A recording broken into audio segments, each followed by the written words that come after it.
Welcome to What's Your Sign? I'm Julia Loken. I'm Stevie Goldstein. And I'm the haunted mansion of this podcast. Oh my God. Lisa, are you the only person that's all haunted mansion in theaters? Oh, yeah, I saw it. I saw it. Julia saw it with me. I saw it. Oh, was it good? I liked it. I liked the trailer. I recommend the Barbie. Barbie's been just like bitch slapping everybody in the box office. I don't know what. Yeah, I mean, unfortunate if they were hoping to have like a huge box office weekend, but I do think that because Barbie screenings have been sold out so much that people might be like, "Oh, haunted mansion." Yeah, I'll go. We wanted to see a movie. I'm going to see it, and I do feel like it. Yeah, I liked it. I thought it was a good like. It was cute. Yeah, it was a good time. It was genuinely funny. Look, it's a summer movie season. Like 2023 was like, we don't have much else for you, but we will give you some movies that were probably delayed from 2020 and 2021, and they're fun. Yeah, I've loved everything I've seen. I'll say if you have your son in the 12th house, you gotta see Haunted Mansion. Whoa. I don't know. What resonated with it? Was it like the theme is spookiness? The theme is about grief, which I didn't know that.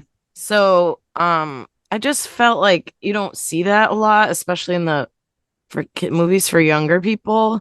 And that concept is so big and daunting to take on, that to do it in that kind of childish or like break it all the way down kind of way. I just felt like I never get to see something like that.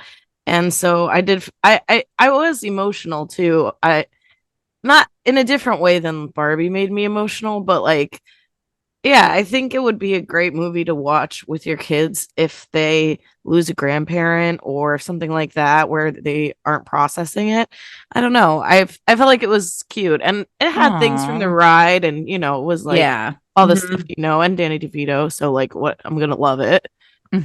Yeah. Oh yeah. As a fresh Disney person, I was like, I know that. I've been in those walls pulling down, and I do think too, if after Get Out, not that they're on the exact same level, but after Get Out came out in like February and was like a February horror release, I feel like we are seeing horror movies not just at spooky October Halloween season. Even like I really want to see that Hand one. Talk to me. That looks just truly, really. Oh, I've heard it's next level. Is it bad? I don't know. No, I've heard it's good. I've heard it's very good, and it is scary. I want to see it. I don't necessarily. It's funny. I'm going to be like, I don't necessarily enjoy scary movies, because I don't like being jump scared. I don't like being like stressed while I'm watching something. But something like that, where it sounds like they are doing something kind of interesting film wise, whatever, and it's like British, like a new thing. I do think that there is a lot of, because it's kind of and maybe this has always been true and I'm just a newer person to the genre, I do think some of the funniest movies have been horror movies as of late, and also some of the most interesting stuff has been happening in horror, because I think they let people do it's because it's supposed to be horrific, then the constraints are kind of off. Not in like a PC culture kind of way, but just in a like, people are taking risks and making interesting things. And so it's original IP, which we don't get to see often, besides in horror, like lower indie horror movies that then get some buzz. Question. Yes. Do you think I would like it if I was scared of Haunted Mansion? I already know the answer is no. Because the trailer looks scary. Like I was scared of this. This movie, it's truly no. Like this one is when I'd be like, I don't even want you to watch the trailer. I don't want you anywhere near this movie. Oh my god! Sometimes when I see those trailers in theaters, I'm like, hey, there's kids in here. Oh my god! What was that one before Megan? I think it's out now, that like it's like The Exorcist looking, but it's not The Exorcist, and it's like the creepy, like the mom one. You know what I'm talking about? Evil Dead Rise. that trailer should be illegal in all countries worldwide. Like, I'd never been more afraid of it. Like, too graphic, too much. Didn't consent. Don't show me this. Did see the movie, and you did? Yeah. Was it scary? Yeah, it was. Oh my God. And there are certain scary movies where I'm like, I don't know why we're doing this to ourselves. Like, I don't. This why is do torture. Why do we want to feel something like this? Well, I'm working on a horror movie script for like idea I've had in my head for years. So I'm like actually working on this Venus retrograde style. So I've been watching like horror movies where I paused Blair Witch to get on this right now. So I'm like, I've been in the very scary space, but I'm also feeling like that slow summer throwback feeling of like Pablo and I keep calling it like morning movies, or just like morning movie. Like there's not much else to do besides sitting as close to the air conditioner as possible and watch a movie at 9 a.m. because it's so hot we're awake. So there's this been very like nostalgic feeling, but then also like a learning of like, what do I like? Or like what are, because I like horror movies, but sometimes like that's like too much. No. But Blair Witch like is perfection to me. It's so real. And the whole like marketing of it and just like the phenomenon of like the DV camera and all that is just so, I mean, for the kids who haven't seen, it's a iconic. I think it's on Freevee for free if you want ads, which I kind of love an ad also in a horror movie. It's like, thank you for the little break. Yes. I love microdosing movies, but I do usually at night. I'll watch like a quarter of a movie. But a taste of a film, and then that would probably work for me with more horror movies because commercials, like you're saying, to take a break and walk away. Yeah, then it's like water. Hertz rental car, and you're like, okay, I'm like, I'm a human in humanity, and this is fiction. Like I'm okay. Yes. Wait, have we talked about Barbie? I don't think we did. Know. I don't know if we did. Okay, well, can we? May we? I saw an article from Brittany Wong who wrote that piece that we were in for HuffPost about how it's ending relationships with like boyfriends not getting it and girls being like, goodbye then, which is so, what isn't so Venus retrograde at this point in the summer. But yeah, like just because I get if it's maybe not your favorite movie, but like the meat of the story is great. Like how would you not be acknowledged like this is touching or funny or a real life experience? How did Barbie affect you guys? Well, I don't know. My husband didn't see it, so maybe it is gonna end a relationship. No, mine hasn't either. That's why I said I'm like you're putting it off because bad things could come.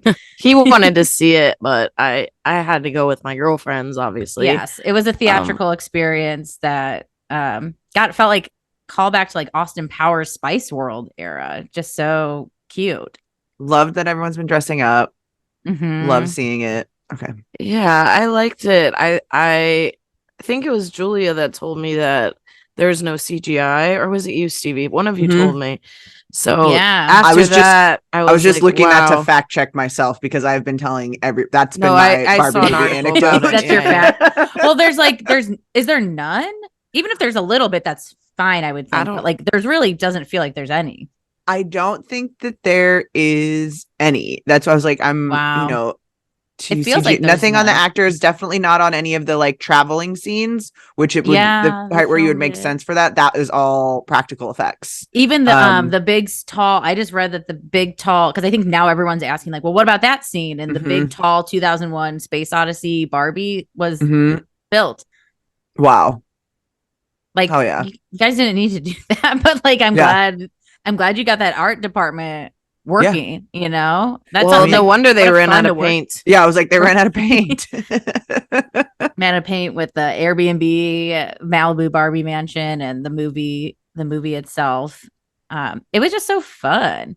I was like, I tried to put the bar not too high, like zero expectations. I hope this is just a nice movie. And I was like, oh, you're like, this is like a movie that would play at the summer outdoor movie screenings in years to come, where everyone dresses up and has fun and like enjoys being at a movie.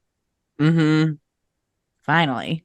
Well, if you listen, I don't remember because I didn't freaking write it down, but if you listen to the astrology podcast for this week, towards the end of the episode, they're talking about there's some myth from astrology. I think it might be involving Venus that is really, really similar story wise, where like the goddess goes to the underworld. When she comes back, her throne's been taken by her like betrothed or whatever.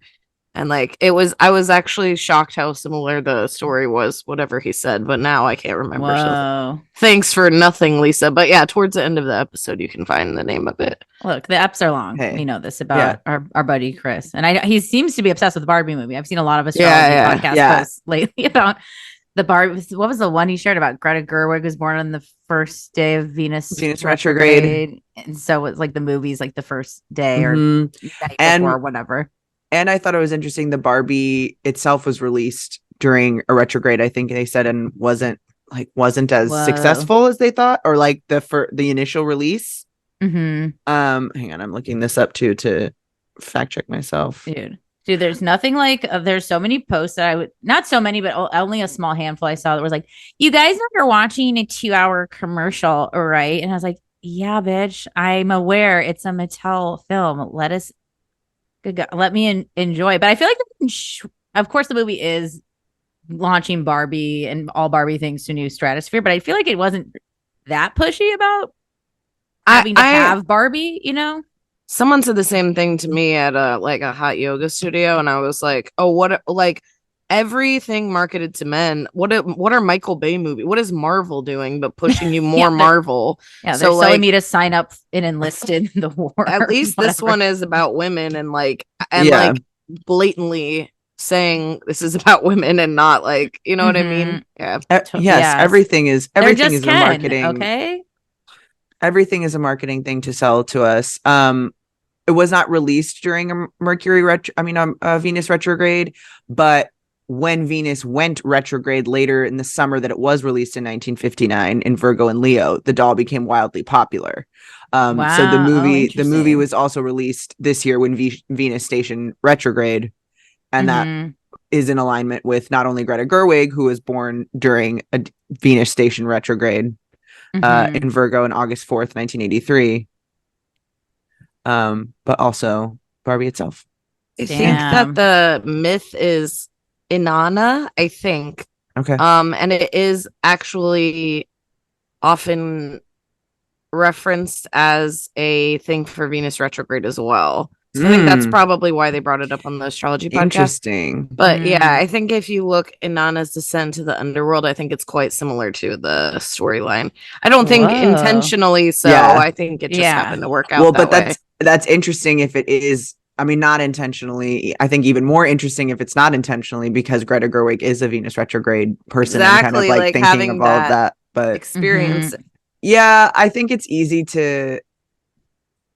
it would be easy to be critical about a thing that so many people are having fun looking at the way that it always is. Oh my God. If Saturn was an Aquarius, we wouldn't hear the fucking end of how dumb and stupid we all are. But Saturn Pisces, of course, it's a giant commercial. But again, what isn't anymore? What huge big budget movie is not to like think otherwise is that. And also, I think that's like we're talking about,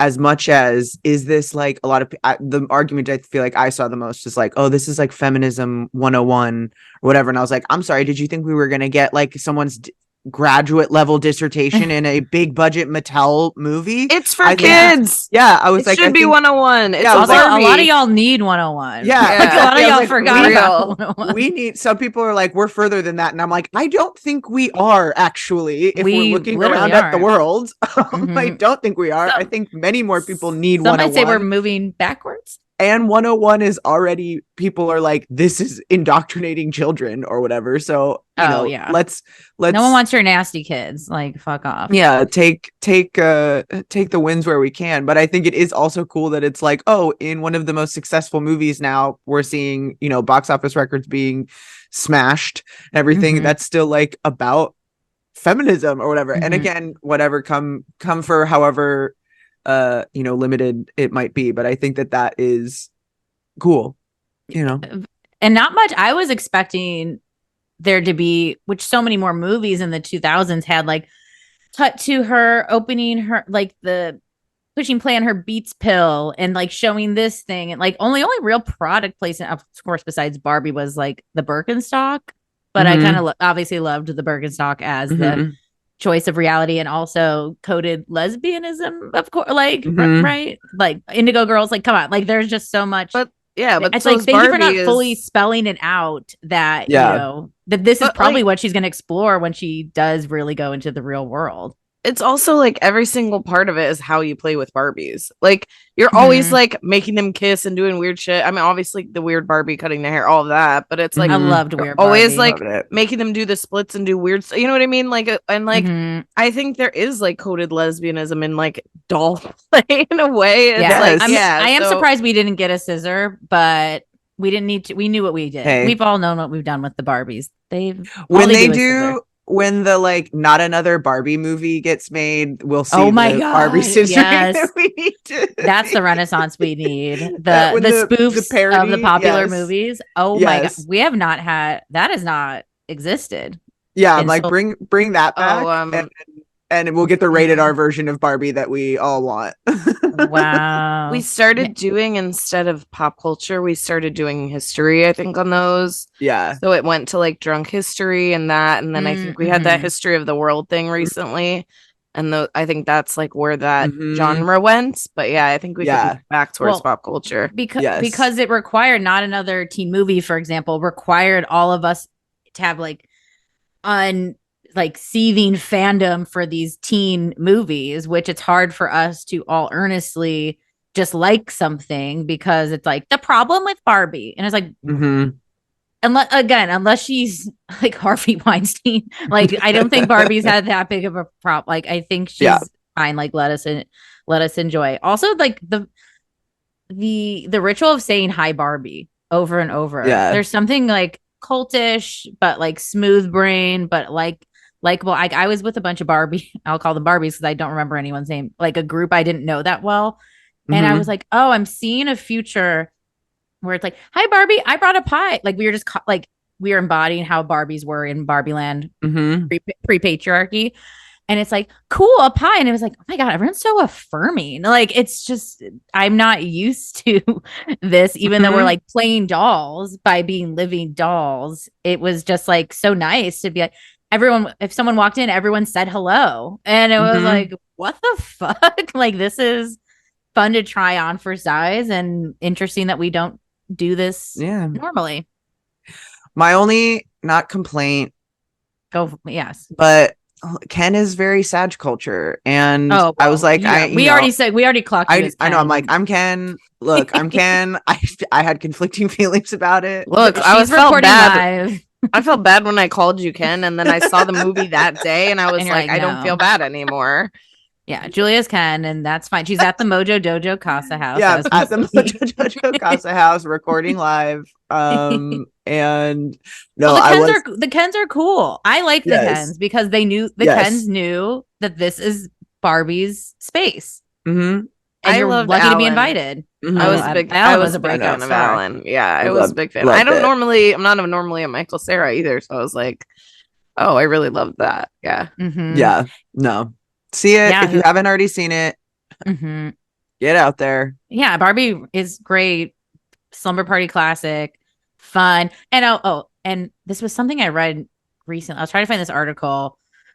You know, the entertainment industry was just about how, you know, it's now this tech industry and dismantling itself, and like it's almost this wonder if the CEOs are trying to sink the cost so they can cash it out and get out, and like we just all move into like watching TikToks, which it seems to be going that way. But like Margot Robbie is a fucking A-list superstar, Julia Roberts of our time. Like I love her.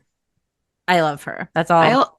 I also like when they broke the fourth wall, just I think once or twice, and like to make the point of like the actress being beautiful herself, and like I don't know, I love Helen Mirren. Yeah, I thought it was fun that they did that. I'll try to find this article, but it was just talking about how why Barbie was such a success, and we're gonna see, and we already know this. There's 40 Mattel movies in development. Like now, they already announced Lena Dunham's Polly Pocket, and I was like, can you give Barbie like a breathing space to be like, we're high on Barbie. Maybe tell me post Venus retrograde or like in the winter or early winter, but it's like, okay, we're now about to get inundated and the novelty will go away. And this article was about like Barbie is also something new. And it's like, yes, it's based off an old concept, but it's not like a reboot sequel, something we like. There's of course been the little CGI Barbie movies for kids that, and you know, what was the Tyra Banks one? Not official Barbie. Oh my God, life size. And life size. Oh yeah. But this is our first novelty of Barbie, and also letting it be funny and camp, and like it doesn't have to make sense. Like it's just silly and like, oh my God, like the set design running into the wave and like hitting like the wall. It's just it was a LOL. I mean, them singing Rob Thomas Matchbox 20 Push. Just oh my God, J'adore. So the fires on the beach. It was just so cute. Cute. But and also like letting Ryan Gosling be Ryan Gosling, letting Margot Robbie be Margot, letting America Ferrera be American Ferrera, and so much has now been preserving old starlets, and I mean literally old, like CGI de-aging George Clooney, like Tom Cruise is still our action hunk. Like we don't have new stars because Hollywood's too afraid to try to have new stars in the mix. And me and Pablo have been watching a lot of old MTV clips. We watched the 1999 VMAs, and so many people are still famous. Like so many people are watching Chris Rock and Will Smith interact at the VMAs was weird because it's like, oh my God, this is now. So this article kind of touched on something I've been thinking a lot lately is like, we need new pop culture. And we can't keep just regurgitating these old people. Like let them be old. Like let them play an old character. I think it's also let them be old. I mean, I'm thinking of like The Irishman too, where it's like we can't have like hilarious. You know, this kind of, weird. That was strange. That kind of thing of like, you don't think that would have been like a young actor's dream, but I also wonder a young De Niro, and then we get to know them, like Austin Butler with Elvis. Like, thank you. Like, let us get to know somebody. But I also wonder, and not to get too much into this tangent, but I don't know if the same like just an Entourage rewatch. Nice. I was like, where are we? You're like, where are we going? Okay, Ken, go on. I know, sorry. And I'm like, gotta visit my boys. I got my girl time. Now it's time to hang with the fellas. No, I thinking of like the star making machine of Hollywood. And I feel like because social media is a thing, people are making themselves stars, but not necessarily in the way that there is like the publicity, like the whole system that existed to create mythos and buzz and all of the training and things that went into that. Is that good or bad? I don't know. But I do think like the people that are capable or that are able to, I mean, being the face of a huge movie or whatever, I do think that we don't necessarily have, that is a different kind of skill set to me than being a social media star. And again, not worse or better, but I think it is like, it's why we don't see them. Yeah. Besides, I think Addison Rae is like the exception, and I've heard she's doing fine, but like they've even in reality TV concepts, they've tried to hype house. Yeah. It's boring. These kids are good on the phone. The translation to the real world, to the interview, to Juilliard, to the red carpet, to these kinds of things, it's harder to happen. And I would like to see more of that, because it's like that is that's Hollywood. That's Hollywood, baby. We're getting butts in the seats. It's getting people actually out to the thing, out to do the stuff like that. I feel like that is the butts in the seats. It's for us to be together, to go all dress up and watch Barbie together across the country and whatever. Like that is the, not to be mayor of Hollywood over here. That's Pablo, but that's what's great about the movies. I also I feel like, especially, and maybe just because right now I'm focusing more on female stuff and like women's Barbie, like all this stuff, Venus retrograde, like I felt like, did either of you see No Hard Feelings? The Jennifer Lawrence. Yeah. No, but people liked it. Loved it. I felt like Jennifer Lawrence really got to like I got to see growth as like a different style of acting kind of thing, and a different character, and actually playing someone who's like a little bit older and being realistic about that. And I would like to see more stuff like that. Like if we're gonna have these same faces appearing, like I don't really feel like Robert De Niro plays a wide range of characters. Like, is he a great actor? Sure, but are they all kind of Robert De Niro? Yes. And so like I think there is more that I could see from these older like classic stars that we know and love. But I do like kind of want to see, and like maybe this is a little too critical, but like range from them. You know what I mean? Yeah, totally. Because people just go like, we gotta have what's a go-to, you know, that this is the downside. What's a safe name? Of Hollywood. Yes, and it's like Robert De Niro, family as a grandpa. Yeah, I was like either a grandpa again or like get mobster movie. You know, this kind of something like, mob adjacent, and it's like. Yeah, we know he does. We of course we love seeing that. Why don't you watch the old ones? Let's see something new. We need a new Diablo Cody movie. That's my intention of Venus retrograde time. And I think that's been the like, maybe this strike will get us back to indies because they are cheaper to make and they become our cult classics and that's what people love. But dude, I don't know. I'll try to find it. I really do believe this article is like these CEOs unfortunately became tech CEOs. Disney's sunk billions, even like legacy studios have sunk billions of dollars into competing into being a tech platform. And I think they're all realizing they fucked up and are just of course they're not going to say oops, our bad. No, it's like burning down the house and getting the insurance money and being like, I'll just start over here somewhere else. And I think that's been the very Leo Venus retrograde debate is like, but wait, Hollywood was a long-standing institution, of course, with a fuck ton of problems. But we knew like the crew, like it's wild that movies have generally been made fairly the same. Like you have this crew, everyone has these roles and these are what the stars do. And this is like, you know, that's what I like about working in entertainment. It's like, no, like an AD does that. A PA does this. Like boundaries are very clear.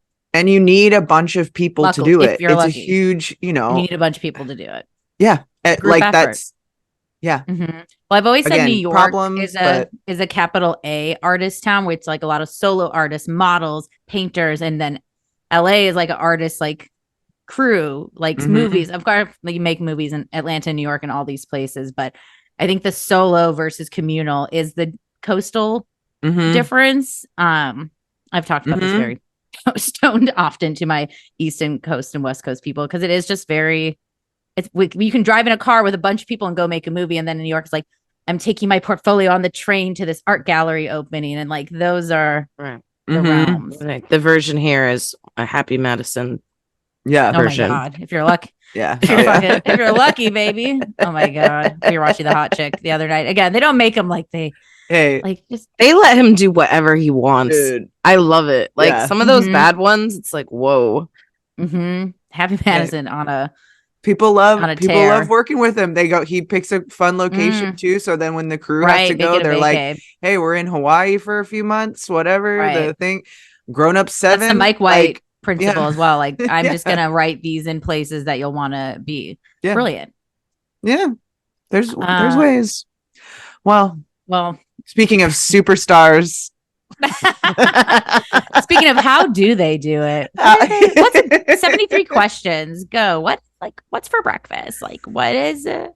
How do you get up in the morning? We were asked about our charts, which is cute. I guess we've of course talked about our charts, but not like this. I don't know if we've ever, first of all, because now we're on YouTube, which is a reminder to subscribe to us on YouTube so you can see all the visuals. We'll be sharing them up with you. Of course, you can be listening to this too, old school. We have beautiful voices. But I feel like we're always talking about our charts and referencing our charts and placements. And especially if you've been listening, thank you from the beginning, us exploring our own charts is very much, I think, built into the creation and foundation of this podcast. Certainly when we were talking about early episodes of, going planet by planet, talking about our own things. But if you are newer to the podcast, again, you might have just heard us be kind of referencing these things, but as requested, we'll give you a little peek under the hood. Yeah. And this was a YouTube, someone on YouTube requested this. So yeah, I will officially say that's another way, besides being our Patreon member, patreon.com/what's your sign podcast, where you can get your questions answered on air. YouTube, where we're building up our YouTube. So I'm full game. Like, I'm down. If that person was like, show us your charts, and it's like, okay, like we can do that. Maybe we'll just go and show intro host order, and I have Julia, so I'll be screen sharing our charts, and I mean, I guess I don't know what we'll just look at this bad boy. I haven't this feels so intimate. I haven't done this with you guys before, which is kind of strange. I feel like I've looked at all of our charts. I've looked at your charts privately, but like, what the fuck is going on with? Well, okay. It was reminding me too. Oh wow, it was like this big square. It's funny too because when you see it in other systems, and when you see what other people have turned on for like points and whatnot. Mm-hmm. We have I do have a adjustment slightly. I was like, wait, what is this? My birth time, my updated birth time is 2:08 a.m. Wait, what? Okay, yeah. That is a slight adjustment. I was like, I just saw the rising sign, and I was like, 10 degrees. Wait a minute, I'm not 10. That's what I have in mind. I don't know why. Because I think for a while I didn't have. I had an inaccurate birth time, but then I got it. I got the accurate. Okay, updated and saved in my database. Thank you. Thank you. I was like, well, that's just a little. Well, seeing like the node, like, because I have the aspects on for the nodes, and I think it's been like, I heard this, I think it was probably from Dr. Michael Lennox, about the nodes kind of representing societal influence of like, you know, the big, right, who we are before and who we're becoming. And I think it's been, I think I'm just leaning like evolutionary as I go on in my astro life, is like, oh, like I've related to nodal aspects so hard of like, right, like, I mean, looking at this, it's kind of this like two, I guess it's like one big cross thing, but it's like they're separated with these different Sag placements, but like all coming to the nodes, which is you're in your nodal return. I'm in a nodal return right now, and I mean, it's hard because I was looking at our charts, you know, together, and I don't want to be like comparison, but I am always just struck by how much my chart is always is the lower half. You know, I'm a southern hemisphere. Is it the opposite, or am I just like east, west, south, north? So north. Yeah, it's like a flip. Yes, of course, because it's but how it is. I'm realizing more and more how much of all of my processes and things like that are very internal and very like behind the scenes, vibey. There's these things that like, but it makes sense of this thing of like, oh, it's so hard to like articulate things or necessarily like see them made manifest, because it's like, I don't know, man, it's a vibe, it's a thing. I don't know, it's not a thing to see, it's just a feel. But and just how many conjunctions, how everything is like very tightly conjuncted, is even the stuff that's like not conjunct itself, like this, you know, Venus-Uranus Saturn and Moon Neptune, which are not conjunct each other, but they are two conjunctions next to each other. Like it's like just conjunction after conjunction after conjunction. Maybe I'm curious, like almost taking a spin from the rising down to your IC, because that is where you have a lot of the action going on. So like, yes, to start out too with your and for anyone watching or listening, we're using Placidus, so obviously things can shapeshift a little bit, whatever. So you have your, I mean, the closest thing to your rising is the south node in Libra. I'm curious, like south node conjunct rising person, but in the 12th house using Placidus. Thoughts, the thoughts, feelings, maybe if someone else has a south node conjunct rising, have you thought about how that's like shown itself, if not, or maybe it hasn't shown itself yet? I think it can be, you know, and this is maybe just more of like the space that I am in. I think it is to me reflective of well-worn skills and like abilities that aren't necessarily good for me.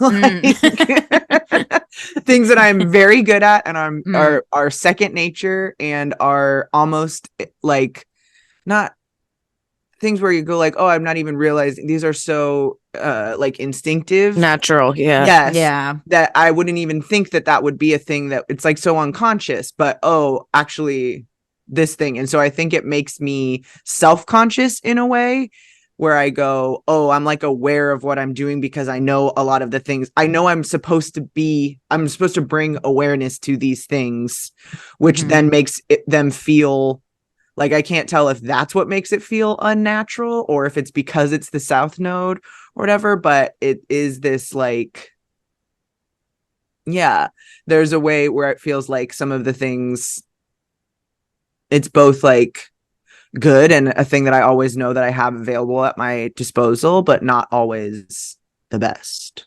I think one thing about your chart that I think with the South Node, I do think that it is a little bit reflective of the similar stuff as having a bunch of stuff conjunct the IC, where there's a lot of foundational stuff that you're able to access. And I know because you process, I know that you go to therapy, you also like write and perform and you're a creative person. So those things make it easier to like see, or I can see it from the outside kind of thing. Because like I get to hear your perspective and jokes and things like that.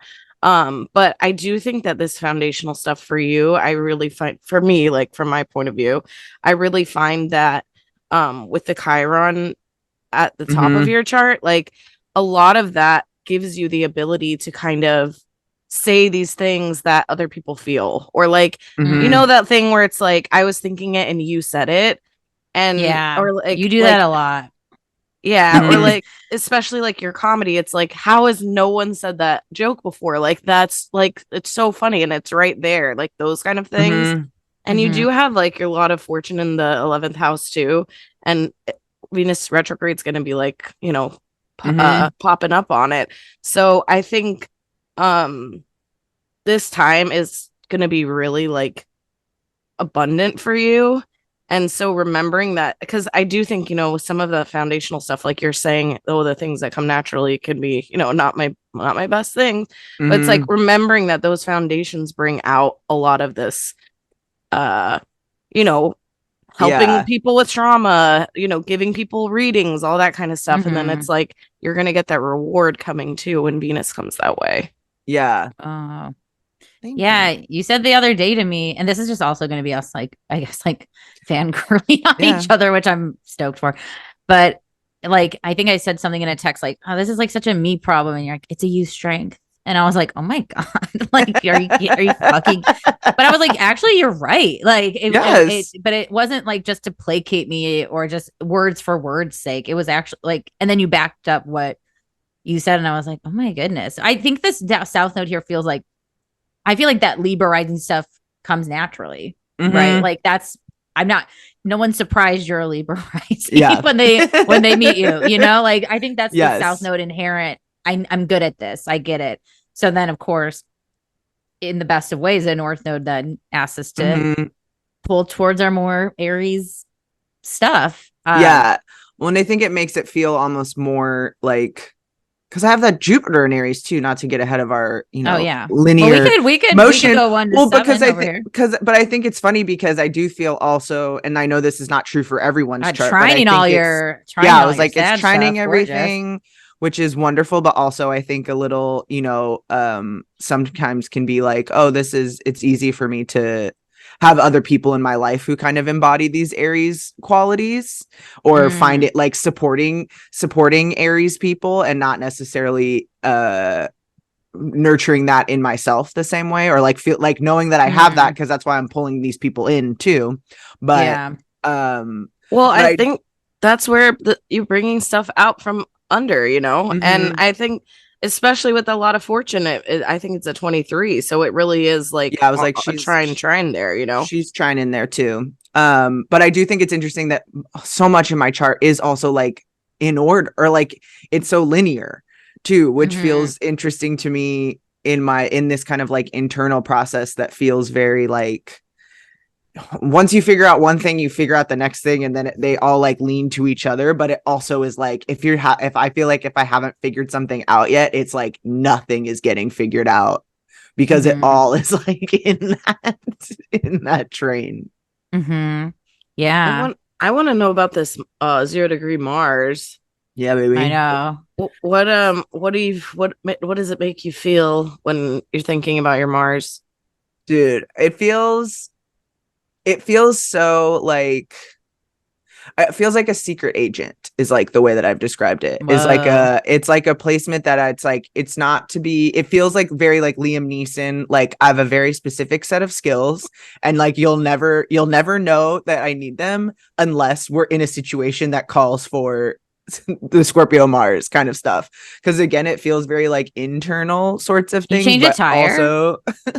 Also, no, but I probably. But like, I'm thinking like, is it like a this sort of thing? Like I actually know how to do this. Yeah, I'm like this kind of thing. Yeah, like I'll do that, or I can't, or like someone's got to do it. I'll do it. Like this kind of. It makes me think of like I went on a vacation once, with friends of a friend, and one of the people was like, "Hey, just so you guys all know, we were in like a small, country, and he was like, I have a very severe nut allergy, and like I need someone to designate themselves as like the EpiPen person right away." And I'm like, I'm the EpiPen. I was like, I got you. Like when the time comes, I'll stab you. I'll do the thing. Like, whoa. Like, well, I'm pulling out the splinter for people. I'm like sticking my finger down your throat if you got to throw up. Like on a lighter level too, when on my bachelorette, when our sweet friend of the pod, Callie, lost her phone in the river, you took her to the iPhone store. Like I was like, oh my God, like you're like, it was just so cool. I was like, because she's like, I'll go, and you're like, I'll go with you. And I was like, that was so nice, like to not have someone feel like alone on a different level. No one wants to do that by themselves. Yes. No, yes. It was a phone down situation, but it was, and then resolved quickly and back to the party. Like it was like that redirect of like, don't like, I mean, this is like a Mars too. Yes. You know, it is also very, you know, it is an intense. I feel like that is also the thing too, where it's like the like, we can zoom in here. It feels very, you know, I'm always thinking in like movie terms or whatever too. Those are like the archetypes that are the most you know, vivid for me. But it is very, again, like a secret kind of like, especially because it's that Libra rising, but it's burning. And also telling you, we got to get you in the water. Yeah, because especially right now when there's not a lot of exercise stuff that you're allowed, you know, because I do think Scorpio Mars, like, just paddling around in there. Yes. Well, we went to the last time I went to the beach was a Scorpio moon, and I was thinking about that with water energy. I'm like, what's going to the beach on a Scorpio moon like? And I was like, oh, I can see the murk. Like I saw like so many creatures working around, and like it was just like the mystery of the ocean being like, look at it. You're like, actually, no, you look at this thing.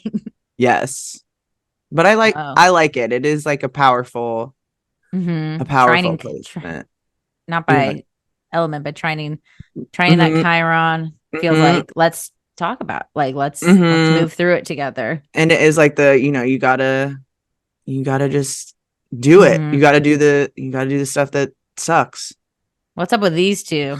This Pluto Mercury, dude. This is the bait. This is the bait of my existence. No, this is great. I'm excited. One time we were at Astro, the one in West Hollywood. No, I'm just kidding. Can you imagine? Astro Diner, Travis Scott's Astro World. We were actually it's like we were at the Astro World. Sorry, my idea. No. Two of our friends were doing the historical roast battle thing, and we were there, and like I think someone brought it up maybe like 10 minutes in. Julia had written like 3 jokes for them, and I know one of them they actually used it.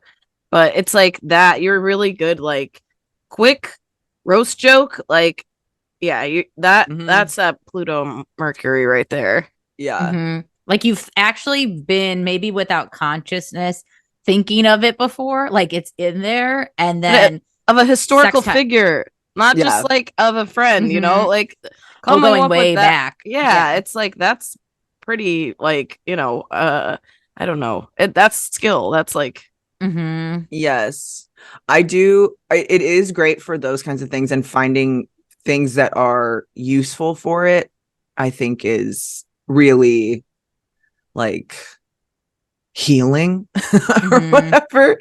But it is like, you know, it's just like an obsessive.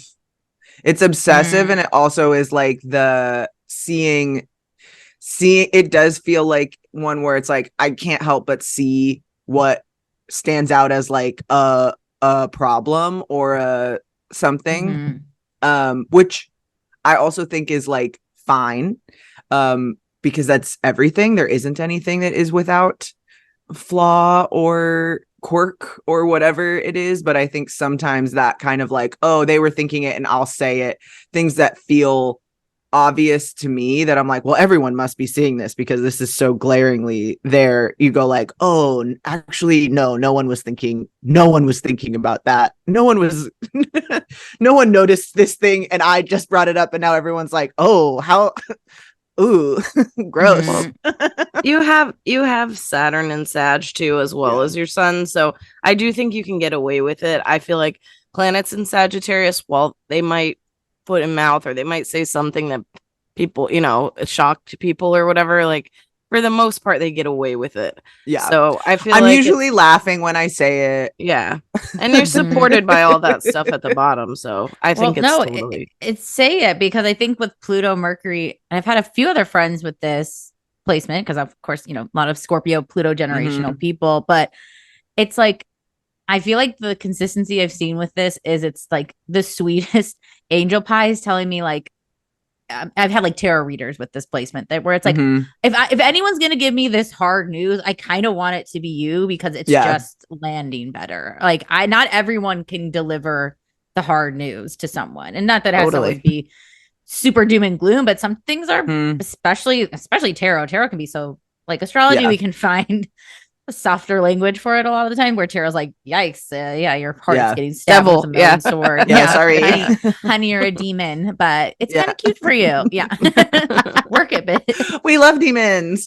I mean, it's really only making this aspect to sextile to your Cap Moon. It's also it's like supported.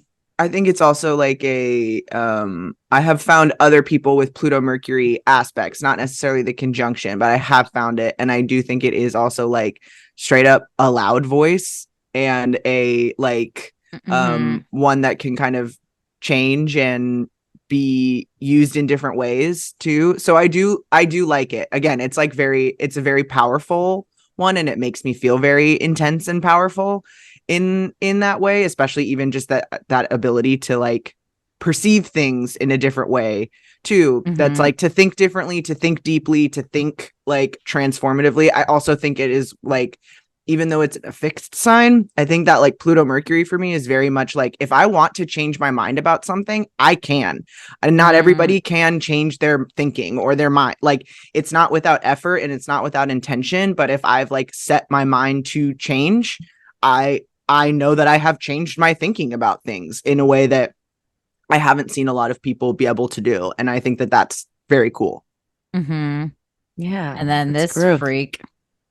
Dude, and this unaspected, this Lone Ranger, but with the nodes. But with the nodes, yeah. How's it feel to see it in conversation with some other celestial objects? You know, I think it's so funny because I think that sun sign, it is my sun sign, and I've always felt very drawn to Sagittarius, but it also, the sun feels kind of the most inaccessible to me. It's the one that I'm like trying to work with now the most, and kind of go, well, what does the sun mean to me? And kind of learning that it was unaspected in our unaspected planets episode was a real like revelation to me, because I'm like, oh, it's like not just talking about all those other conjunctions. It's not working with the other ones. It is kind of a lone a lone wolf in the chart, in a chart where everyone is working with someone or talking to things. But I think it's cool. I wish it was 0 just because it would be, you know, like, I feel very, but it also fits because I was gonna say I feel very cheated in the like celebrity birthday share because so many people are on the 23rd and so many people are on the 25th and I'm the 24th. But also that to me, I'm like, yeah, that's that unaspected set one degree. You're the one. Like it's the one. We need to add ourselves to the celebrity birthday, that one with like the tick. Oh yeah. And now we'll put you in there. Yes. I just found out. We're doing that. I'm adding right now. I'm put ourselves in the celebrity birthday. I just found out that just reminded me. I just found out I have a WIKIFEET. You do? I do have a WIKIFEET. I found this out at a show. You can look it up. Can I share? Yeah, you can share it. But it does say I just have okay feet. Because I think it's the positioning of my feet in the picture that they use. Can you guys see this? Oh, there's more. Oh my God. There's a lot of my feet. It's this one. The one of me and one of me. Wait, I took this picture. I'm gonna sue. This one. The one at Atsuko's wedding. The one at Do people comment? Okay, comment section is. Oh my God. End of well, they just rate. No, but I was like, they just say I just like that it's like okay feet. Oh my God. And these are blurred in these are blurred. I know. I was like, that's the one that made me laugh because I was like, I feel like it's the positioning of my feet. This is hilarious. Wait. Wow, you guys got to get on YouTube. I'm sorry if you're listening to the audio, get your ass on the video because we're looking at Julia's WIKIFEET. We're looking at my WIKIFEET. Why have you with this unaspected? Why have you? Oh, okay. I just found out. Why are we just finding? I had no idea. Should I share it to Pinterest? No. Yes, pin it, baby. Put it on your boards. Put it on your feet board. Oh my God, this is sick. I had no idea that I was on here until Steve did a show and they are like looking they're like digging into your past and like bringing stuff up, and they did a game where it was like whose feet are these, and all of the people on the panel had WIKIFEET except but they were like, Steve, you don't technically have one, but your wife does, and here's like the that's thing. How you found out? That's how I found out at the show. They like pulled it up and I was like, great, I got okay feet. Oh my God, that's awesome.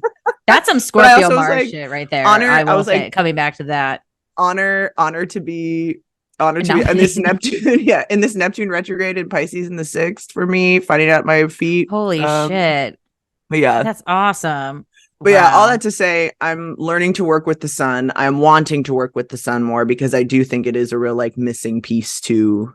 It's still the thing that everything like moves around, and I feel like I've been very taken with all of these other parts of the chart because I've taken for granted that I identify with Sagittarius energy, but I really think that that's that other stellium, not the sun. And I don't have a real.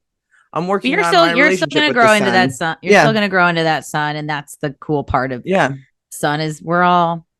But it is in those like nodey. The only thing it's really talking to is the nodes. I do like that it works with my it does not exactly aspect, but it does aspect my rising sign. And so again, I'm like, that's good. Again, good and bad, where I go like, ooh, I'm relating to these more south nodey things. Is that my sun? But but I love it. I want to bring back Sag energy. I do feel like the mutables. It's everything's very, I've talked about this with like social media stuff. Everything's very permanent, and we need some mutability. Oh, it's true. I feel like I was just talking about that on our Discord. It's like we can scrub our shit every once in a while, you know. Maybe we want more on our WIKIFEET page and less on the Instagram, like maybe. Yeah. I mean, now with Twitter becoming X, I'm like, I really got to divest from this platform. They don't deserve anything over here. No. All right. Shall we move on to Stevie's chart? Let's do it. Okay. I was going to pitch something. Yep. Yes. Yeah. What are we at? We're at 53 minutes. What if we just did our natal charts, and I can cut this if, What if we just did like an app on each one at a time chart? Yeah. Like I'm fine. I'm not. Yeah. I don't mind going around. Hey, like it'll be our natal charts colon Julia. Like I'm okay with that. If that works for me. I know that works for me. Change, but no, that works for me. Maybe I'll leave this in. Y'all are watching a lot. This is some Sag decision making right here. Like actually, like I think we can. I would like to. I've been learning a lot about these placements. I'm like I'm fascinated. Okay, guys. Well, thank you for your flexibility. Thank you. Yeah. Okay. Back to it. Yeah, I mean, we can't stop here. Or we're just getting to the good part. The craziest. I mean, what the hell is this? The wildest. You're born during an exact Uranus. Yeah. I mean, almost to the minute. An exact. Like your mom was definitely in labor. Like this was all transpiring. Let me zoom out again.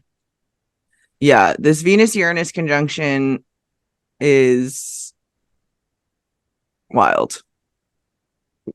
I feel like I remember Jessica Lanyadoo talking about this when we had her on. Can't remember when, years ago, just about being like, oh, you gotta explore being a little freak here, honey. Like there's like of course, like Uranus, take a shot, but like Venus in the mix and Saturn, there's so much of like rules and principles and like where do they start and where do I begin sort of thing that's like very liberating. Yes, it feels very philosophical. It feels very like, I think to me, and maybe this is just getting older with it, but I do think, especially during this Venus retrograde, as we're looking at this and thinking about Venus as like society and social consensus and things like that, it is like I do have an acute awareness where I like deviate from society, but also an intense desire to like want to understand and like make sense of society. And I think that's that like Saturn too. Like I am very interested even in just like pop culture of going like, well, what are people, why do a bunch of people like this thing? I think I have a lot of like obsessions with like really like the Eagles to me is the one that comes to mind, where I'm like obsessed with this band that's like hugely popular that a bunch of people think is bad, but also a bunch of people absolutely love. So it's like, we love something about this thing. What are the things, like, even though we've said that this isn't good, why are we also obsessed with these things? Or like that kind of, I don't know. Maybe that's definitely not like getting I have a question. Yes. And you brought up something I've been thinking about with like, I'm going to start it from Scorpio to the end of the zodiac, from Scorpio to Pisces. Do they typically just like older stuff? I think, or tend towards more like legacy, vintage, like things? I would say, I think it depends, but I would say yes, only not because it's inherently different, but I think there's just more to dive into. And there's more documented things that people have like lived lives that you can reflect on how, like, because to me, that's like something that's harder. When someone's like living in real time, you don't get to necessarily know like what was this person thinking when they were making this thing. And if you're listening to something older, then you can find that stuff out. And it's more of the like the process and the product, as opposed to like living for what this person is going to do next. Where it's like, I don't want to be more of the story. Yeah, I don't want to be obsessed with the thing. I want it, and I think that's something that's been coming up a lot. Lanyadoo brought this up in a recent episode about Sagittarius and storytelling and the narrative kind of through line. And I think that there's maybe an easier way to see a narrative in something older, again, because you know the beginning, the end, the steps, you know how this all went. And like and more nodal action. Have to point out nodes are strong. I think too, I mean, this also with the Pluto Mercury, I think memorization might be a really strong suit for you. And it's also this ability to like do it and then, you know, throw it out the window and try the next thing. So I think this is a very valuable placement because, well, this little stellium, because it's in the third house, I think it helps, especially because you're a comedian and stuff, like it helps you be able to like just get it all out, like exactly what you wanted to say, might not be able to do it exactly the same the next time. Mm-hmm. But if you have the words, you like written, you definitely can like pick them up quickly. Mm-hmm. Absolutely. Mm-hmm. I think it's also that like change in values thing too, where it's also like, hey, if the rules change and you go like, this isn't valuable anymore, I think I also am able to go like, okay, cool, like if we've decided this is new. But wanting to keep up with that, I think, is hard also. That it is I feel like that's what I was saying, getting older, like feeling out of touch culturally is something that I think I'm like grappling with in a different way. I kind of like it. Yeah. Like it with maybe I just end up being like an old lady that just listens to my 4 songs. But I think that is that like being free. I think that's the like freaky weirdo,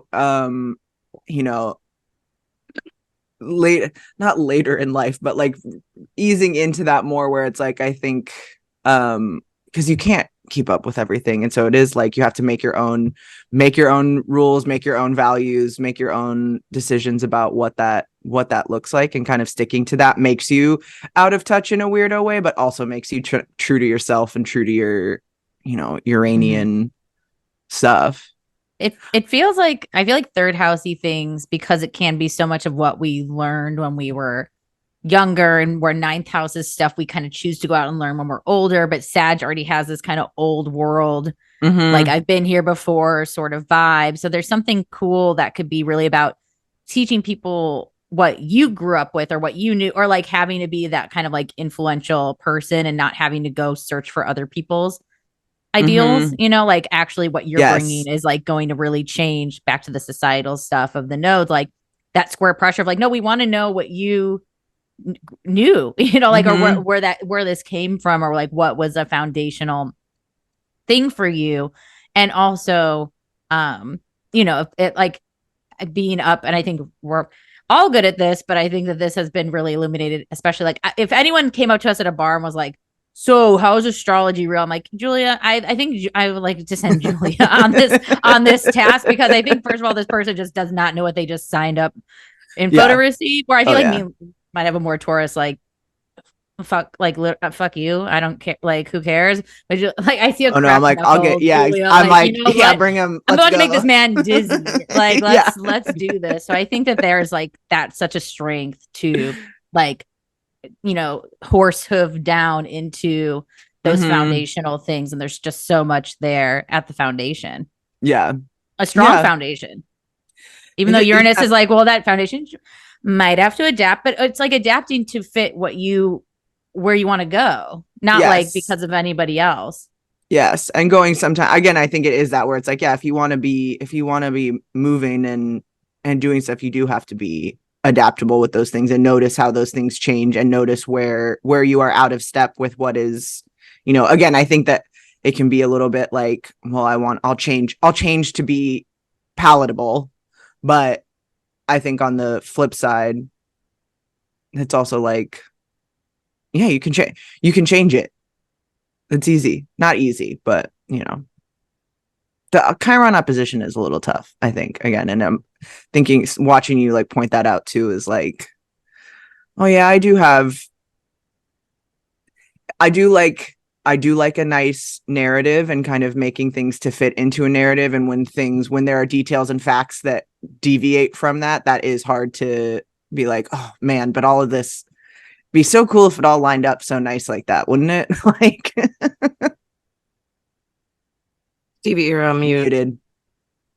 I feel like it's like this Chiron on the ninth, very like permission to not have to, like, if you're not interested in what other people are trying to teach you, like there's like, not that we have to, again, always with astrology, the do no harm, like don't be like a total closed, and you're not like a closed-minded off idiot, but there is something of like, I have something inherently foundational to share, and like just because I should know this or this like I don't, it's like a release. I think the nodes too with the societal thing, it's like a release of the shoulds of like what I should be. And I think we've talked about like with your background, like college and this and school, like schooling and education. It's like, well, we've all learned that like brilliant minds come in various shapes and forms. I hope this didn't come off as bitchy, but I mean that was like, in like, I think we all are like smart in different ways, and that's so not encouraged in society at all. Where most of the time people are just pushed to the side because they don't just fit a norm. True. Lord knows. Are you gassed up yet? Yes, I am gassed. I'm gassed. I'm feeling good. I love this. I forgot Neptune's like right by your moon. I think that's like just so like, no wonder I mean, I knew you're stunning with your Libra rising, but this is like a gorgeous conjunction together. It is. It is very dreamy. Too. Yeah. Mm-hmm. Yeah. What's your sleep life like? I don't dream, as we talked about with Dr. Michael Lennox. I do sometimes. I have been having a lot more dreams. But I think sometimes I sleep really good, but other times I'm very a restless sleeper, and I feel like sleep kind of is like a thing I like don't want to. I don't want to go. Yeah, like, I didn't sign up for this. Yeah. I think for that placement in the 4th house, for not that you asked, but if someone was asking, about sleep in a reading or something, I would probably tell them, if they have that position, that you should really just enjoy being in your house. So in the moments that you can't sleep, don't lay in bed and tell yourself you have to go to sleep. It's like, go enjoy the living room for a little while and put on a movie and see if like you start to feel tired or whatever. Or like, do the like make a loose leaf tea is like what I would do, because it's kind of takes a longer amount of time preparation. You're in the kitchen using a lot of different, the water, the kettle, the whatever. And it kind of, I don't know, just like being in that home space, I feel like is very, it can, I don't know, feed some of that. One of the quickest ways to put me to sleep is with a movie on. I mean, that's always the movie, or like I do need like a soundtrack or something to it's like moving time along as well, in a very Capricorn sort of way. It's like, well, by the end of this, I should be asleep. Yeah. Yes, where it's like I need a way to know if this is like if I need to abort mission and go do something else, or if I can like do this. But I think it also is like a almost like a distraction to get to the moon. Like the Neptune needs to be, you got to like pass through this thing, and then you can figure out, because it's not, the moon is kind of like behind the clouds. You're not sure the moon's there. Well, it's interesting too. I didn't notice this until like because your Neptune's only conjunct the moon, and by degree the moon is sextiling that Pluto and Mercury. So Neptune's not like by sign. I think it's close enough. Like yes, probably is feeling some impact, but by actual degree, it is kind of just only hanging out with the moon, which feels like where Neptune would probably, if it could hang out with any other planet or luminary, I think the moon would be very much it's kind of guy, like that's who. And I think it makes a Cap moon a little like Neptune, like it's in these Cap signs, but it's like a softer Cap. It's like having a little splash of maybe, dare I say, Cancer type energy. It does feel, and I think because it's like a 4th house moon too, it is like, it's this hard one, but there's also going to be this other stuff that's kind of like around it to cushion the harshness, the Saturnian. So, I mean, Saturn and Neptune, they're like the most opposite kind of planets in that way. But the moon is like, I'm like, I want to be more like Neptune.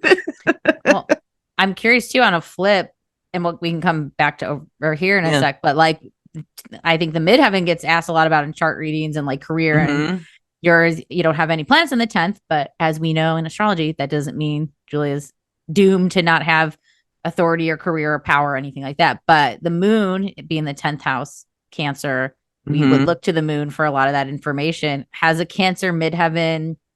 Thoughts for those who might share this position? Ooh, I do think it is again a very like internal seat of power. Then it's like whatever you need to do to make yourself feel like when you're right with yourself, then you are right with the external world kind of thing. And if you are not, then everything kind of feels like an attack. Anything feels like a potential threat, a potential whatever. Wow. Like that's so Cancer. That was such a good Cancer analysis of like just Cancer vibes of like, well, Lauryn Hill, how are you going to win when you're not right within, you know? True. But it is that where it's like if you're defending yourself, then that's a lot of external effort that is not going to a thing. But if you are right within, then the world is yours. Okay. I think too, like from the outsider, the stereotypical astrology that from an outsider's perspective is like you work really well with other women. Like I've seen you host open mics and, you know, with women and do stuff that promotes other women. And like, I know you've worked for women in the past too, like at physical job and everything. But I think it is that in femininity too, like a lot of your stand-up is about like, you're talking about being pregnant, you're talking about your relationships, you're talking about things that a lot of times, you know, get kind of, oh, that's like girl stuff or whatever, but it's like done in this very real, very feeling, very relatable way. And so I do think it's like whatever you can do to surround yourself, and it doesn't have to be, you know, cisgendered women or whatever, but femininity and those things that make you feel a little bit more receptive and all of that. No, I agree. Something I've talked about with other Cancer midheavens and just while we're here is too, it can be, since that Cancer Capricorn axis is the 4th, 10th, maybe it is like something, maybe it was like your grandma's dream to always open like a bakery, and maybe there is some like legacy rooted connection or representing like just like that really deep, like, well, what do you actually like care about, and like what's been part of you? And not that that has to be prescriptive at all, but there's can be this tending to like, I bet so many people like that go into that line of work or like kind of carry on that what they've had before. Just no, I agree, and it is very much like a, you know, if I don't care about it, it's hard for me to care about it. If it's not like, I mean, I know that's that, but it's like some people can do anything for a check, and some not so much. It's hard if it isn't, and if it's not feeling like it's like, I don't know, not necessarily, I don't know if, I feel like in the past I would use the word community, but it's not necessarily community oriented, but it is this like, I don't know, like if your heart's not in it, like it's that kind of like, and I want to be helping. And I want to be helping other people, even if maybe it's not mine thing. I think I also have like been in positions where I've helped other people with the thing because I believed that they really cared about the thing that they were doing. And so it's easy, like supporting someone else's thing is also like, oh, if I care about this person, then I can do a thing. If I care about what I'm doing, I think it is harder to do it when it's a person, you know, I have learned, unfortunately. But that idea of it like being something that is, you know, like cancery of that, like care, if we're gonna care, if I'm stewarding this thing for you, it should be something that is important to you and that we care about, and that like is. Do you feel like because you have obviously the Libra rising sets everything up in the opposite houses and stuff, do you feel like it's easier for you to keep a promise to yourself or to someone else? Oh, to someone else for sure. Yeah, I think that could be a thing for sure, because again, it's external. Yeah. And like the bottom of your chart is begging you to do, like you're saying, the internal work, the internal stuff. And it is really hard to keep promises to yourself because there is no accountability. Yeah, I'm like, because you know, you're the one you can talk. But you're like HR. Some people have no problem doing that, though. You know what I mean? Some people have no problem just saying, nope, this is me. This is what I'm doing for me. And like not always doing it for others. Yes. No, that's true. That's true. And it is, I do find that if the more you are like, there is a part of me that goes like, well, I need to do this for someone else because I need to be trustworthy in this thing. And it's like, yeah, but you only feel that need to be trustworthy because you know you're not keeping the promises to yourself. Like no one who is, it's like practice. Yes, it is that thing. Like no one who knows themselves to be trustworthy, like who does what they say that they're going to do all the time, is going like, I got to make sure people know I'm this kind of person. And I think that's also like not just chart, that's also like ADD masking kinds of behaviors too, where it's like the external stuff does feel more like I need to do, again, because I have so much at the bottom of my chart where I'm like, I know what's going on inside, but getting that out to other people for them to know and see is harder. And often that has to come, it feels like it has to come from doing something for someone else, because you can't know that I'm actually holding myself accountable or that I'm doing something. But it also is cyclical, because again, if you're not doing the stuff for you, what good is any of it? Well, do you want me to look at your destiny card? Hell yeah. Were we good on these? I know we talked about it kind of at the beginning before we knew we were deep diving. Fully. Yeah, I was like, you fucked a lot of people. No, just I mean, less than some, more than others. Okay, you know, a good. Not to be like those TikTok bros, like, what's your body count, bro? No, I do think I've lost count. Fire sign energy, but that's only because of enough unremarkable experiences to not jot them. The ones that count, I remember, and you know, obviously relatable. Yeah, but I'm like, there's ones that you could definitely forget. I did want to just put up numbers, I'll be honest.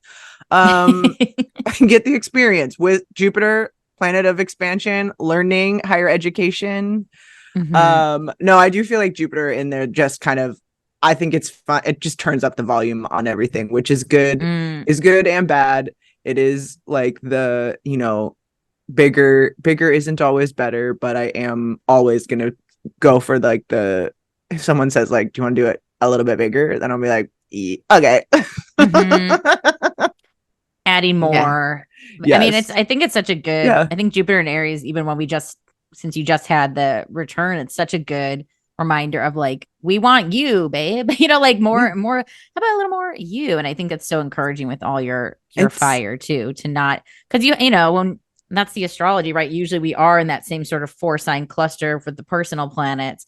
And there is like so much holding it down with Cap and Scorpio, and then like letting it loose with these like fiery placements. So we contain multitudes. It's also my one retrograde planet too, which I think is also that like you know, Stephen Forrest, I feel like talks about retrograde planets really well, where it is like it's an intentional, again, because it's like the node is there where it's like it's not going to come out without intentional work. And it's like one you got to like go in and get, but it'll come out. And I do feel like it does come out. For me, it makes sense in the 7th, where I'm like, if you are in a 7th house relationship with me, like, you know, I have Jupiter in Aries. You might not know if you are not in the 7th house partnership with me in some way, or if you haven't like one-on-one, not even in like a partnership. I mean, obviously, like we are all in a partnership, relationship, things like that. But I mean, even if you haven't just like had a one-on-one, face-to-face interaction with me, you might not feel it. But I think if you do, then you're like, whoa, what's this? Yeah. It's coming through. All right. Destiny card. Destiny. You're the 9 of Hearts. The is card. Well, if you don't know what the Destiny cards are, it's the 52 card playing deck. It technically more than 52 because we use a Joker, but they move in the Chaldean order, or Chaldean, I don't know how you say it. And it is said, I mean, we don't really know the story of where these cards came from. People have played games with them and used them for, you know, as long as living memory or whatever. So it is said that they were a spiritual divining tool, personality. This is more, it's like almost if tarot and astrology like came together, but it's every single card has its own meaning. They move through your life in cycles, just like planetary cycles. But your birth card is kind of the one that's like mostly, I guess, like your sun sign. And yours is the 9 of Hearts, which is known as the Giver of Love card. And it's a really sweet card. I know that like sometimes in like with your natal chart, I know you've said before that, like, there you don't feel like there's a lot of karmic energy, like we talked about on the episode with Stacy about like you just being here to just live this life, and it doesn't necessarily mean that you're here to heal past. But this card definitely speaks to that, more having more of the karma, settling affairs, getting things completed and all of that. But it's also a double Saturn, which I think is interesting because you do have the Cap Moon. So it is like having these lessons and maybe even having them occur twice in life. I think especially with some of the placements you have in your natal chart, it's like, I think Sagittarius just in general as a sign can be very it's Sagittarius and Pisces, I would say, are the two most where you know the answer already, but you still have to learn the lesson, and it's difficult because you're like, I already knew I wasn't supposed to do that, or I already knew this was my path or whatever, but I still had to learn it again. And it can be heartbreaking to have to do that when you already, when you know the stove's gonna burn you when you touch it, that kind of thing. So I think it's like, yeah, doing those lessons, sometimes having to do them twice, even not necessarily wanting to, but that making your heart be more open. And it is like, it's the description's talking about closing the soul's chapter. It's a 9, it's almost 10. It's about spiritual lessons and all of that kind of thing. It's a giving card. I mean, obviously we have cycles of receiving and stuff like that. No, but that all tracks, and it is like I love it. I love it. Breaking news. Lisa, do you know you have a WIKIFEET? No. Whoa. But I saw myself on hers, so you have your own account, and you have nice feet. Ooh. All right, Lisa. I don't know if you want it shared on. Yeah, you can. I mean, okay, it's public already. I know we just might not get to your episode right away, and I'm like, I can't hold this for no, we can't wait till we get. We can't wait. Breaking news. And also, I will say I'm feeling left out. Just have to. If you are a creator of WIKIFEET content, now that they're both on here, like I won't be mad if I make it on. But yeah, I mean, okay. There's one picture that's amazing. You'll know which one it is once we get there. Okay, and then oh my god, not this one. That's a hot pic. Yes. The CVS length receipt with the toe. Yes. And was there one more pic? Oh, it's like a upload error. Yeah, you got a 4. Nice feet. Okay. Nice feet. 4 stars. I'll take it. Wow. I've been having a lot of foot problems, so I needed the 4 star. Okay. If you guys can get me to 5, I have this and it does not a fit. You can't see it, but it hurts. I have to log in to rate you. All right. Okay. Wait, no, it's stuck. Beautiful feet. I voted. I'll vote for yours too, Julia. We'll bump that score up. I'll vote if you can, because it has been hurting. It doesn't look like it hurts. It's not swollen. There's no redness. Well, maybe we can collectively heal it by upvoting it 5 stars. Yes, and getting Stevie on there. We're gonna have to scrub your Instagram. I feel a little despo requesting this now, but it would make all my dreams come true. Wait, did you search yourself? Are you sure you're not on there? I've searched, and I did my maiden name and my legal name even. Yeah, I'm not. You guys have like more like I'm sure this is some sicko stand-up comedy fan that's loving you too. I guess so. Yeah, I was shocked. Someone recently asked me if I sell used clothing, which I don't, if you're listening. But now I'm thinking if it was socks, I would have done it. Well, maybe. But I don't know if I would have actually. We'll see. We can talk about this in my chart, but I used to sell used underwear. It's a pretty easy racket, but I don't know if they go for the same price they did in like 2010. I'm worried now with all the DNA ability. I just worry now. They're going to put you on Ancestry. Or whatever. Find out like that I'm a murderer. No, I don't know. It just they're going to take the old snail trail DNA and put it on. Someone can take hair from you while you're walking down the street. So I'm maybe being a little too cautious. I sold hair too, which I know. Oh, really? A lock of hair. And I'll share this now because I might forget. I had one guy this is a real way to end an app, but one guy asked for like a video of me pooping, and I was like, okay, fine. Like, I don't know. So I like taking my MacBook, like filming on photo booth, like off the computer. But like, I historically poo, I feel like a lot of women, fast. And it was so fast. Like, I sent it. I got like paid like I had to like show like a trailer. Like, here's what I made. And he's like, that's so fast. Like, no. And I was like, I can slow it. You're like, watch it as many times as you want. I'm like, dude, I'm not crapping like an elephant here. Like, I'm get a lot of fiber. Like, sorry, I'm regular.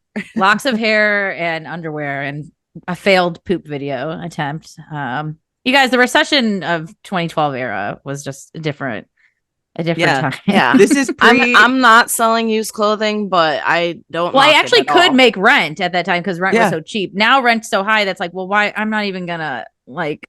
I'm not gonna subject myself to that. Also, pro sex work. Do what you have to do, but this is my mental math of that era. Wow, what an app! WIKIFEET. Yeah. Breaking news. And it was so nice to go through thank you for letting us go through your full chart. Thank you for going through my chart. I feel wonderful. What a wonderful. I feel like I know you better. I feel like I know myself better. Oh, that's good. I feel like you guys know me too. And that's it was helpful to it's helpful to, I mean, this is why we do what we do. It's just like having the conversation around your placements and hearing it from the source, not like you're like this. It's like, well, what how does that feel for you? You know? It's like, what does this feel like? And I think that even just looking at both of your charts too, I was like, oh yeah, you're reminded where you're like, oh yeah, that's the thing. And I can't wait to talk about both of them. It's like, there she is. Yeah. Right, or you're like, oh, I forgot it's there. That's where that is. Okay. That makes sense. It's intimate. It's like, oh, you have a freckle here. Cute. Well, we'll be back with our charts. Yes. I'm glad we could deep dive Julia's. Take a look at their WIKIFEET, upvote to 5 stars and 5-star. And speaking of 5 stars, also on our podcast reviews, it helps people find us. We'll see you next time. Sure. Yeah. Thank you so much for listening, and we love you. Bye. Goodbye.